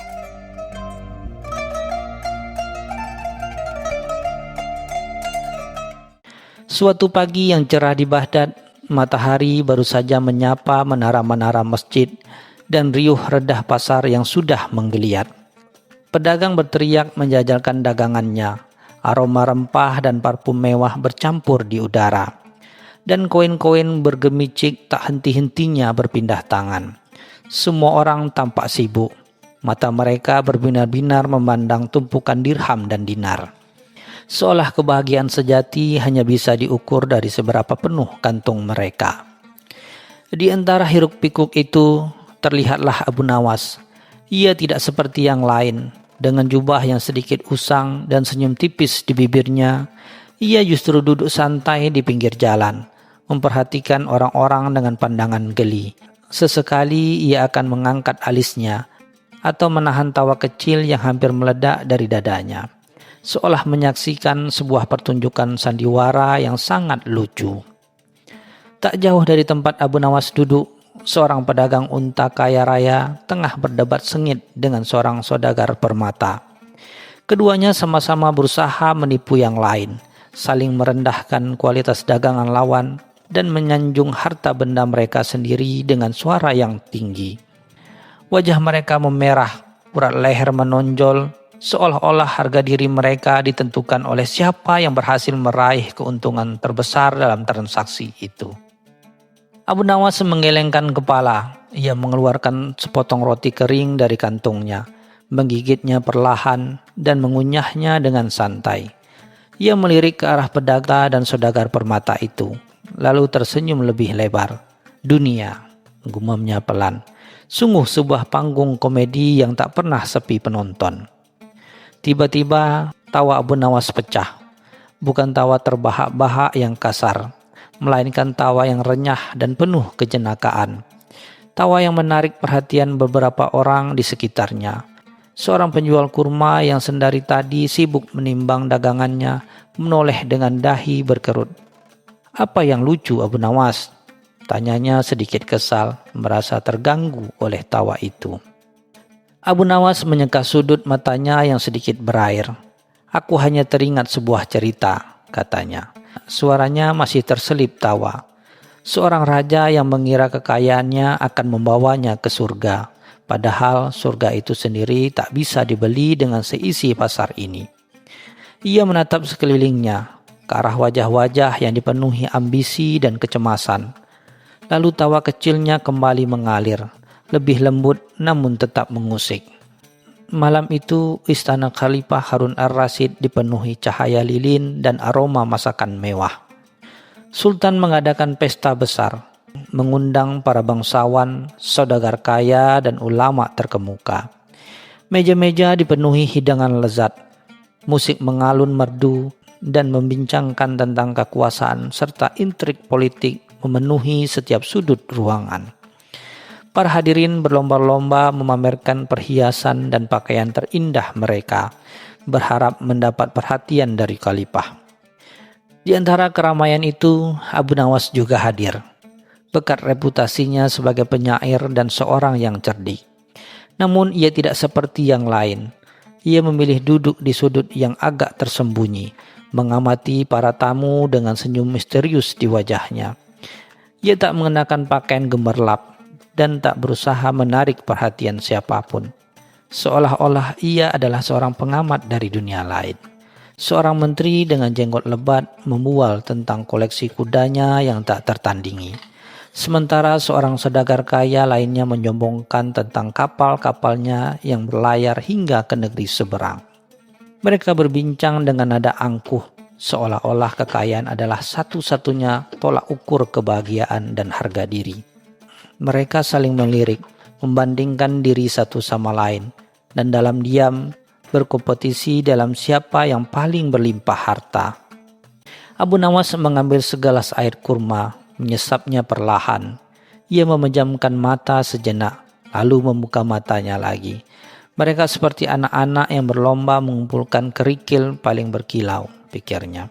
Padahal kebahagiaan sejati tak pernah berbentuk kerikil, apalagi tumpukan dirham. Ia menghela napas, sebuah napas yang lebih menyerupai tawa tertahan. Di tengah kemeriahan pesta, Abu Nawas tiba-tiba berdiri. Ia berjalan mendekati Khalifah yang sedang asik mendengarkan pujian dari seorang penyair istana. Semua mata tertuju padanya. Khalifah Harun ar-Rasyid tersenyum. "Ada apa, Abu Nawas? Adakah pantun baru yang ingin kau persembahkan?" Abu Nawas membungkuk hormat. "Ampun tuanku," katanya dengan suara tenang namun terdengar jelas di seluruh ruangan. "Hamba hanya teringat bahwa di antara semua kemegahan ini, suara yang paling merdu seringkali adalah suara keheningan." Beberapa bangsawan saling pandang, bingung dengan ucapan Abu Nawas. Lalu Abu Nawas kembali ke tempat duduknya, seolah senyum tipis tersungging di bibirnya. meninggalkan keheningan singkat yang jauh lebih bermakna daripada bualan kekayaan yang mengisi ruangan. Malam telah larut, pesta di istana pun usai. Para tamu beransur-ansur pulang, menunggangi kuda atau tandu mereka. Masih terbuai kemewahan dan obrolan tentang dunia. Jalanan Baghdad yang ramai kini mulai sepi, hanya diterangi oleh obor-obor di beberapa sudut cahaya rembulan. Abu Nawas memilih berjalan kaki, menikmati sejuknya udara malam dan keheningan yang mulai menyelimuti kota. Ia tak terburu-buru, langkahnya ringan, seolah beban dunia tak pernah singgah di pundaknya. Ia mendengarkan suara jangkrik, melihat bintang-bintang yang bertaburan di langit Baghdad, dan sesekali bersenandung pelan.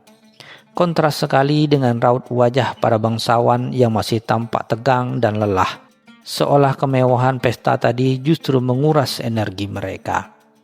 Di sebuah lorong sempit yang remang-remang, Abu Nawas berpapasan dengan seorang pengemis tua. Pakaiannya compang-camping dan ia meringkuk kedinginan. Abu Nawas berhenti. Ia merogoh kantungnya dan menemukan beberapa keping dirham yang Khalifah berikan kepadanya sebagai hadiah. Tanpa ragu, ia menyerahkannya kepada pengemis itu. Pengemis itu menatapnya dengan mata berbinar, mengucapkan terima kasih berkali-kali. "Terima kasih Tuan, semoga Allah membalas kebaikanmu," kata pengemis itu. Abu Nawas tersenyum. "Jangan berterima kasih padaku," katanya lembut. "Terima kasih kepada Dia yang menciptakan kemurahan hati dalam dirimu." Ia melanjutkan perjalanannya. Hatinya terasa ringan, jauh lebih ringan daripada saat para bangsawan itu membual tentang kekayaan mereka. Ketika sampai depan rumahnya yang sederhana, Abu Nawas menadah ke langit. Bintang-bintang bersinar begitu terang, seolah tersenyum kepadanya. Ia teringat kembali semua keramaian pasar, bualan para saudagar, dan kemegahan pesta di istana. Semua hiruk-pikuk tentang dunia, semua ambisi dan persaingan, kini terasa begitu jauh dan tak berarti. Sebuah tawa kecil keluar dari bibir Abu Nawas. Tawa yang kali ini bukan tawa geli atau jenaka, melainkan tawa yang penuh kelegahan dan rasa syukur. Ia telah melihat dunia mengejar dunia, dan ia justru menertawakannya. Karena ia tahu harta sejati bukanlah apa yang bisa dilihat atau disentuh, melainkan apa yang bisa dirasakan dalam hati. Ia masuk ke dalam rumahnya, meninggalkan Baghdad yang perlahan terlelap dalam tidurnya, dengan senyum di wajahnya dan ketenangan di hatinya.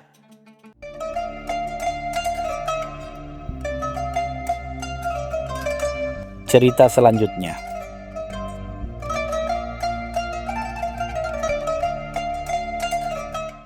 Suatu pagi yang cerah di Baghdad, ketika matahari baru saja menyentuh menara masjid, Abu Nawas sedang asik menyeruput kopi kurma di beranda rumahnya yang sederhana. Pikirannya melayang-layang, mungkin sedang merangkai pantun baru atau rencana lelucon berikutnya. Tiba-tiba seorang pengawal istana dengan seragam kebanggaan tiba di depan pintu. Menatapnya sedikit terengah-engah seolah membawa berita penting. Abu Nawas dengan senyum khasnya mempersilakan pengawal itu masuk. "Gerangan apakah Tuan Pengawal yang terhormat datang sepagi ini? Apakah Sultan rindu akan puisi-puisi hamba yang menyejukkan hati? Ataukah ada masalah di dapur istana yang membutuhkan bantuan kebijaksanaan?" Gurau Abu Nawas, membuat pengawal itu sedikit tersipu. Pengawal itu kemudian menyampaikan bahwa Sultan Harun ar-Rasyid mengundang Abu Nawas ke istana untuk membuat acara jamuan penting malam nanti. Mendengar undangan itu, senyum Abu Nawas sedikit memudar. Ia tahu betul bahwa jamuan Sultan selalu diisi dengan hiburan, termasuk tarian. Dan ada satu hal yang paling dihindari Abu Nawas, menari. Gerakan kaku, irama sering meleset, dan ia selalu merasa seperti tiang kayu yang dipaksa bergoyang. Membayangkan dirinya dengan keramaian di bawah sorotan lampu minyak membuatnya bergeridik. "Menari ya menari," gumam Abu Nawas pada dirinya sendiri setelah pengawal itu pergi. Kenapa bukan diminta membuat teka-teki saja, atau mungkin diminta menafsirkan mimpi buruk wazir? Mengapa harus hal yang paling tidak bisa aku lakukan? Ia mulai memutar otak, mencari cara agar terhindar dari aib menari di hadapan sultan dan para pembesar kerajaan. Seharian itu Abu Nawas mondar-mandir di halaman rumahnya. Ia mencoba beberapa gerakan tarian di depan cermin, namun hasilnya sungguh memprihatinkan. Kaki-kaki seolah memiliki pikiran sendiri, tangan-tangan bergerak tak beraturan, dan ia hampir saja menabrak vas bunga kesayangannya. Ia menghela napas panjang, kepalanya pening. Pasti ada cara, bisik Abu Nawas pada angin sore yang berhembus pelan. Tiba-tiba sebuah ide terlintas di benaknya, sebuah ide yang begitu absurd namun mungkin saja berhasil. Ide itu melibatkan pengamatan cermat terhadap lingkungan, sedikit akting, dan banyak keberanian. Dengan senyum nakal yang kembali menghiasi wajahnya, Abu Nawas merasa sedikit lebih lega. Malam tiba, dan istana Baghdad bersinar terang dengan ratusan lampu minyak. Aroma rempah-rempah dan masakan lezat menguar di segala penjuru, berpadu dengan alunan musik gambus yang merdu. Abu Nawas tiba di istana dengan pakaian terbaiknya, namun raut wajahnya menunjukkan sedikit kegugupan yang coba ia sembunyikan di balik senyuman ramahnya. Ia disambut oleh beberapa pembesar yang mengenalinya sebagai sosok yang cerdas dan penuh kejutan. Saat berjalan menuju ruang jamuan, mata Abu Nawas tidak henti-hentinya meneliti setiap sudut lantai, seolah sedang mencari sesuatu yang hilang. Berapa kali ia bahkan membungkuk, pura-pura mengikat sendalnya yang padahal sudah terikat rapi. Para pelayan dan tamu lain melihat tingkah anehnya, namun tak ada yang berani bertanya. Mereka sudah maklum dengan keanehan-keanehan Abu Nawas yang seringkali berakhir dengan lelucon cerdas. Setelah hidangan utama disajikan dengan disantap dengan lahap, Sultan Harun ar-Rasyid memberi isyarat agar hiburan dimulai.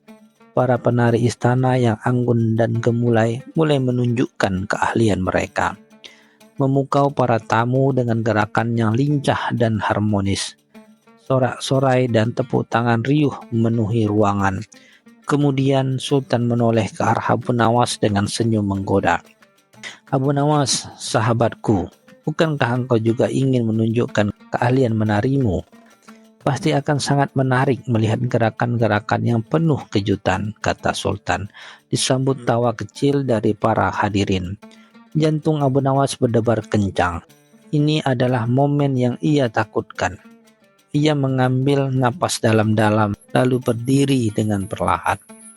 Abu Nawas melangkah maju di tengah ruangan, di mana lantai marmer yang licin terhampar luas. Para pemusik mulai memainkan irama yang lebih cepat, namun Abu Nawas tetap berdiri kaku. Ia mencoba mengangkat satu kakinya, namun seolah-olah kakinya menempel kuat pada lantai. Gerakannya sangat canggung, tidak sinkron dengan musik. Beberapa tamu mulai berbisik-bisik, menahan tawa. Sultan Harun ar-Rasyid mengerutkan kening, sedikit bingung dengan penampilan Abu Nawas yang tidak biasa. Ada apa, Abu Nawas? Mengapa gerakanmu begitu kaku? Apakah engkau sakit? Tanya Sultan, mencoba menahan senyum. Abu Nawas kemudian menoleh ke arah Sultan dengan raut wajah serius, seolah-olah ia baru saja menemukan sebuah kebenaran yang mengejutkan. Ampun Baginda Sultan yang mulia, kata Abu Nawas dengan suara lantang. Menghentikan alunan musik, semua mata tertuju padanya. Hamba tidak sakit, Baginda. Hanya saja hamba merasakan sesuatu yang sangat aneh dengan lantai di istana megah ini. Sultan dan para tamu saling berpandangan, penasaran dengan apa yang akan dikatakan Abu Nawas. Abu Nawas kemudian menjongkok, mengamati lantai dengan seksama seolah-olah ia seorang arsitek yang sedang memeriksa kerusakan. Ia bahkan menekan-nekan beberapa bagian lantai dengan jari-jarinya, seolah merasakan getaran aneh. Kemudian ia bangkit kembali, menggelengkan kepalanya dengan dramatis dan menunjuk ke arah sudut ruang. Baginda, ujar Abu Nawas, menatap Sultan dengan ekspresi prihatin. Hamba sungguh takjub dengan kemewahan istana ini. Namun hamba harus menyampaikan sebuah kebenaran yang mungkin mengejutkan baginda sekalian.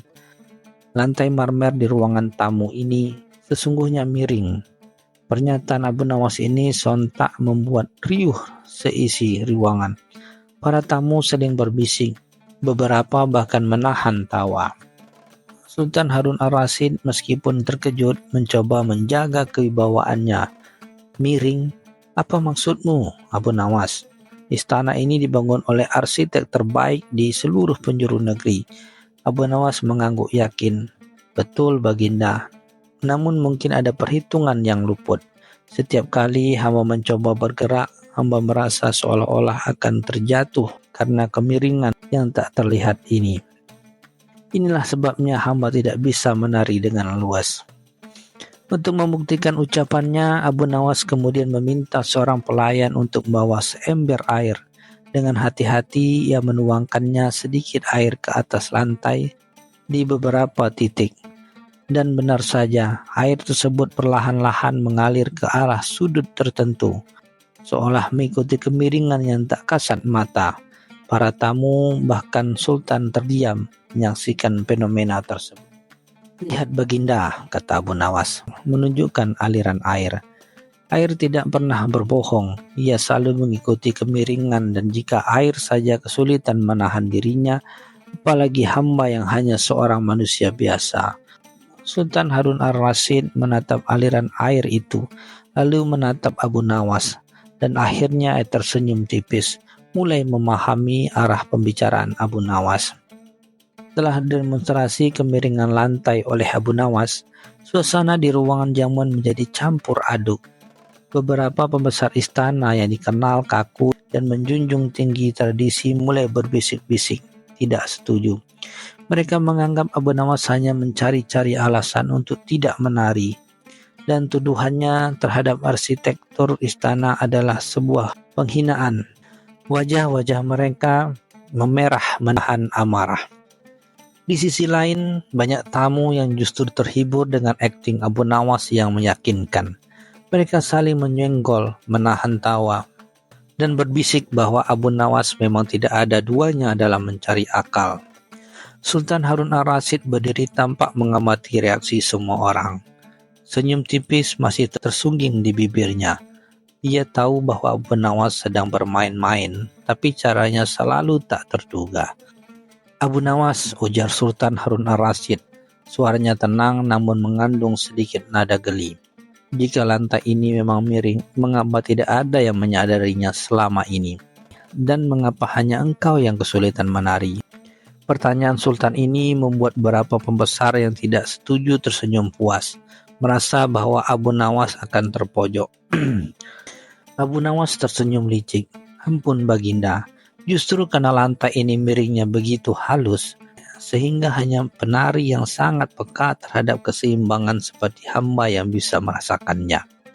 Atau mungkin juga para penari istana yang mulia itu sudah terbiasa menari di atas lantai miring, sehingga mereka terlihat luas seperti tidak ada apa-apa. Jawaban ini memancing tawa dan beberapa hadirin yang memahami maksud sindiran Abu Nawas. Sultan Harun ar-Rasyid yang kini sepenuhnya memahami akal-akalan Abu Nawas memutuskan untuk bermain bersamanya. Baiklah Abu Nawas, kata Sultan. Jika memang lantai ini miring, maka engkau tidak bisa disalahkan jika gerakanmu kaku.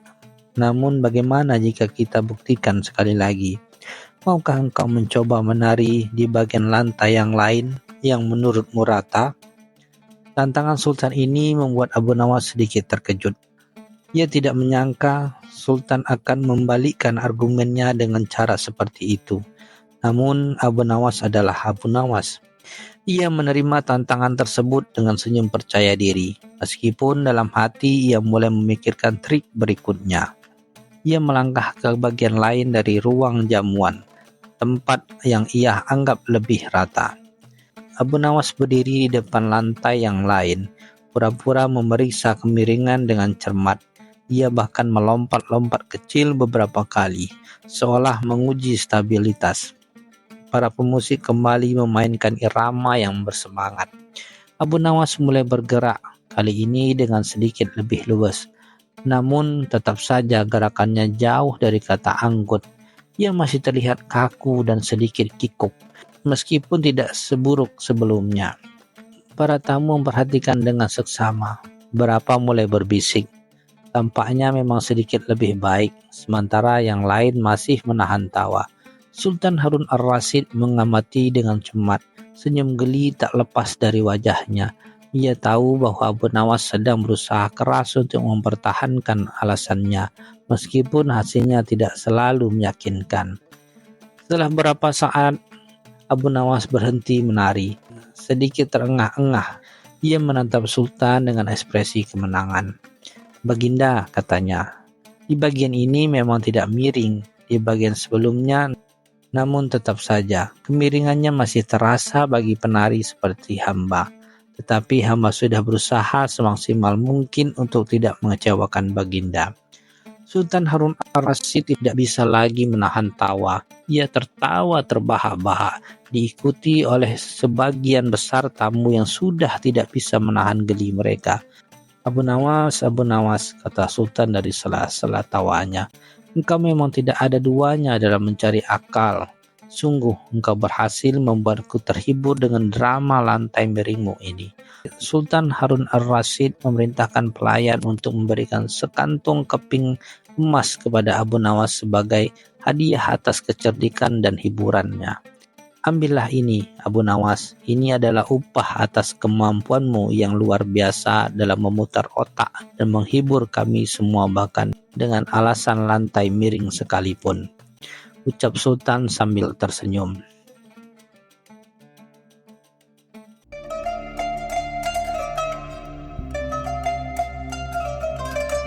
Cerita selanjutnya.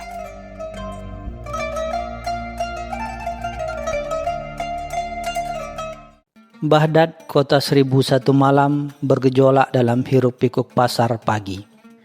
Namun di balik keramaian itu, desas-desus tentang perbekalan baru yang tiba di istana Sultan Harun ar-Rasyid mulai menyebar.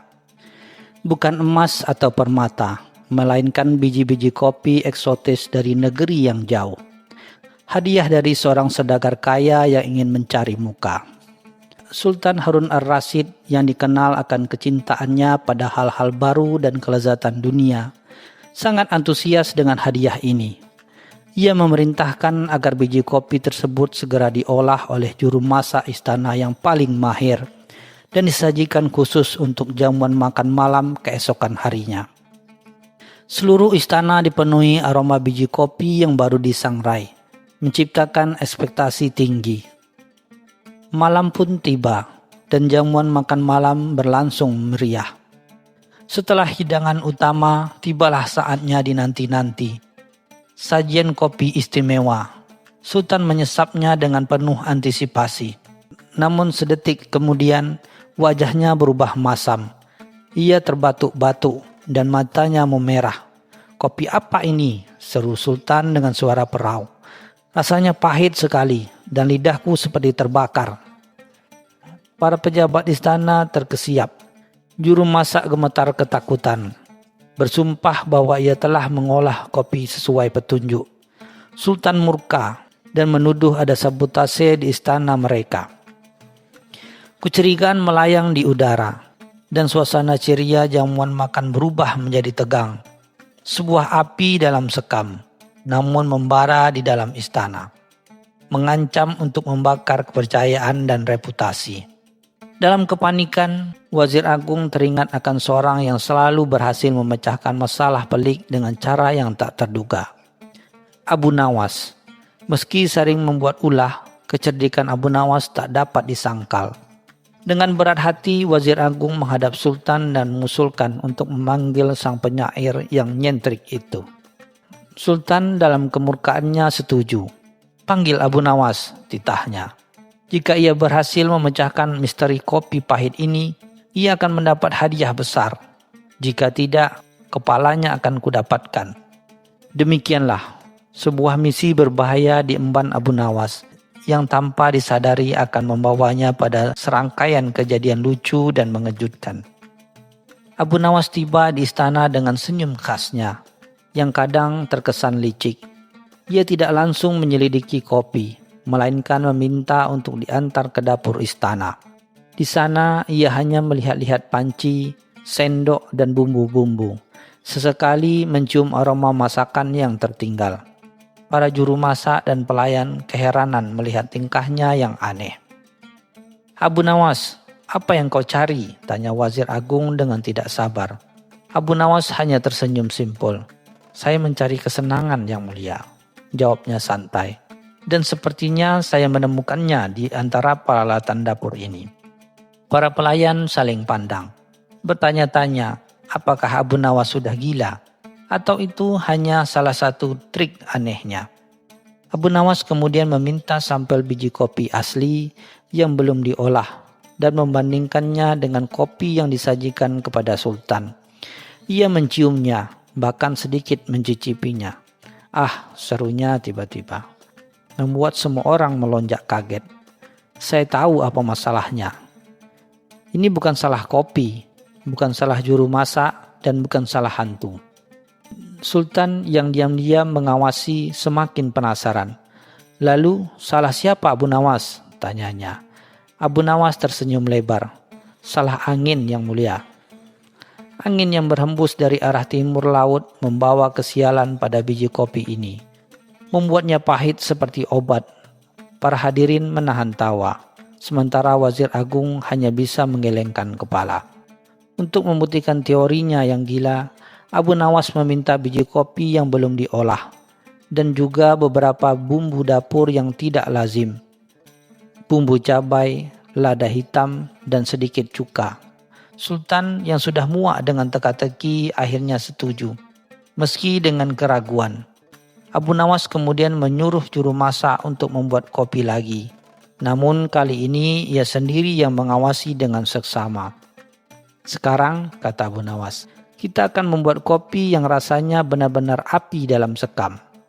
Ia mencampur kopi dengan bubuk cabai dan cuka, lalu meminta juru masak menyajikannya. Aroma aneh merebak, membuat beberapa pelayan bersin. Sultan terdiam, tak tahu harus tertawa atau marah melihat eksperimen konyol ini. Sultan ragu-ragu mencicipi kopi racikan Abu Nawas. Namun karena penasaran, ia memberanikan diri.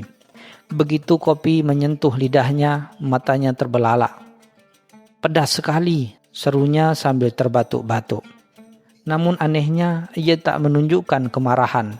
Justru ia mulai tertawa terbahak-bahak. Tawa Sultan menular kepada semua yang hadir. Abu Nawas dengan wajah polos menjelaskan, "Lihatlah Yang Mulia. Ini baru namanya api dalam sekam sesungguhnya. Pedasnya membara, tapi tidak pahit seperti yang pertama." Sultan menyadari sesuatu yang janggal.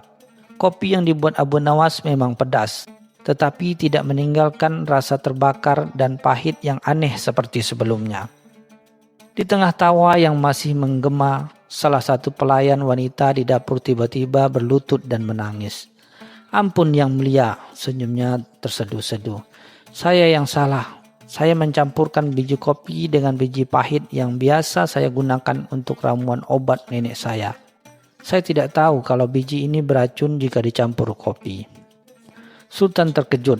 Ternyata api dalam sekam itu adalah kesalahpahaman belaka. Sebuah ketidaksengajaan yang nyaris menjadi bencana. Pelayan ini mengaku bahwa ia hanya ingin membuat kopi yang lebih kuat agar Sultan lebih bersemangat, tanpa tahu efek samping dari biji obat tersebut. Sultan yang tadinya murka, kini justru merasa lega dan geli dengan seluruh kejadian ini. Sultan Harun ar-Rasyid yang kini sudah kembali tenang dan bahkan terhibur, tidak menghukum pelayan tersebut terlalu berat, hanya memberinya peringatan keras. Ia kemudian menatap Abu Nawas dengan senyum jenaka.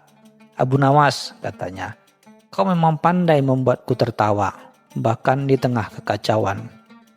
Kau telah menunjukkan kepadaku bahwa terkadang api dalam sekam hanya salah sangka, dan solusi terbaik datang dari pemikiran yang tidak biasa."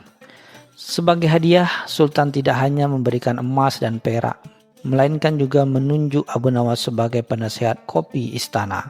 Sebuah jabatan fiktif yang hanya membuat Abu Nawas semakin sering datang ke istana untuk mencicipi kopi.